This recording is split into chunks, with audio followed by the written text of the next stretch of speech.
Son zamanlar sizdən tez-tez gələn sual odur ki, qaraciyər xəstəsi olaraq biz oruç tuta bilərik və yaxud da ki, əgər tuturuqsa, imsak və iftarda hansı qidalardan istifadə edə bilərik? Gəlin bunları sizə ətraflı izah edim. Qaraciyər dekompensasiya mərhələsində oruç tutmaq təhlükəlidir. Çünki bu zaman həmin xəstələrdə şəkərin düşməsi və zülal çaşmaslığı riski yüksəkdir.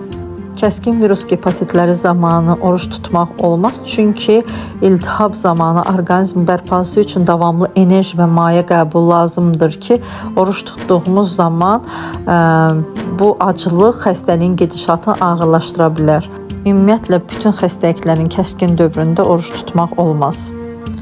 Qaraciyər çaşmazlığı zamanı qaraciyər öz funksiyasını yerinə yetirə bilmədikdə orqanizmdə toksinlər, məsələn amonyak toplanır. Oruç tutmaq bu toksinlərin artmasına və qaraciyər koması riskinə səbəb ola bilər. İmsakda əsas məqsədimiz odur ki, qan şəkərinin düşməməsini sağlamaq və gün ərzində toxluq hissi yaratmaq lazımdır. Bu zaman mürəkkəb karbohidratlar, yulaf, qarabaşaq, bunlar həzmi daha yaxşı olunur, toxluq hissi yaradır.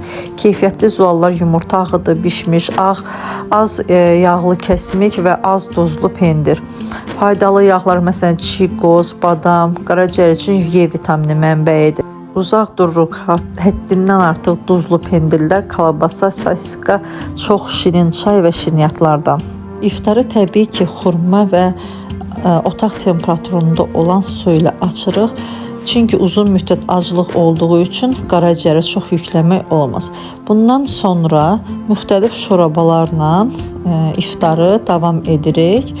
Əsas yemək qızarmalardan uzaq durmaq lazımdır. Yeməklər buxarda, sobada və ya qaynadılmış olsa daha yaxşı olar. Bu qidalara balıq, toyuq əlavə edin. Zeytun yağı və limon şirəsi əlavə edilmiş təzə göyərti salatları daha faydalı ola bilər.